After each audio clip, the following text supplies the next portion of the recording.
বাংলায় একটা প্রবাদ আছে, লোকেদের অতিরিক্ত ভালোবেসে বসার জায়গা দিলে বিভিন্ন বাহানায় শোয়ার ইচ্ছা প্রকাশ করে। ঠিক তেমনই একটি ঘটনা প্রকাশ্যে এলো সিপাহীজলা অভয়ারণ্যের মূল ফটকের সামনে ব্যবসায়ীদের মাঝে।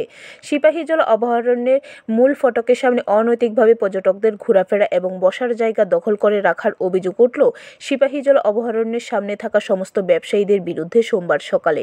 ব্যবসায়ীরা জানান, নিজেদের মধ্যে একে অপরের সাথে ব্যবসার প্রতিদ্বন্দ্বিতা করতে গিয়ে অনৈতিকভাবে বন দপ্তরের পক্ষ থেকে পর্যটকদের উদ্দেশ্যে যে জায়গা বরাদ্দ করা হয়েছে সেই জায়গাটি তারা দখল করে রেখেছেন বলে নিজ মুখে স্বীকার করলেন স্থানীয় ব্যবসায়ী। একাধিকবার অনেক ব্যবসায়ী বলেছেন, সরকারের কাছ থেকে পাওয়া নিজেদের স্টলের মধ্যে সমস্ত মালপত্র রাখার, কিন্তু কিছু ব্যবসায়ীদের দরুন সিপাহীজলা অভয়ারণ্যের মূল ফটকের সামনে থাকা পর্যটকদের বসার জায়গা, ঘোরাফেরার জায়গা অনৈতিকভাবে দখল করার অভিযোগ ওঠে। এদিকে বন দপ্তরের অফিসার প্রতিনিয়ত সেই ব্যবসায়ীদের জায়গা ছেড়ে ব্যবসা করতে নির্দেশ দিলেও কিছু ব্যবসায়ী তা মানছেন না বলে অভিযোগ করেন ব্যবসায়ী।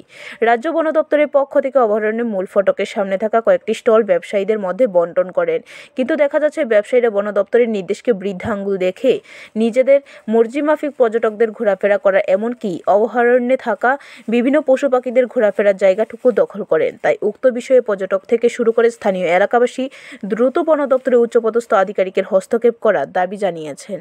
অ্যাকচুয়ালি আমি 7 মাস দোকান দিয়েছি এখানে, তো সিস্টেম এখন দেখে আসছে। আমিও প্রতিবাদ করছি যে এত বাইরে হলে আমারও অসুবিধা হচ্ছে, আমারও এই আগানো নিয়ে আমি অনেক কমপ্লেনও দিয়েছি, একবার পেপারও অনেক উঠেছে, কিন্তু একজনকে বললে আরেকজন বলে সবাই তো একরকমভাবে বিজনেস করবে এখানে, তো অসুবিধা আমারও হচ্ছে।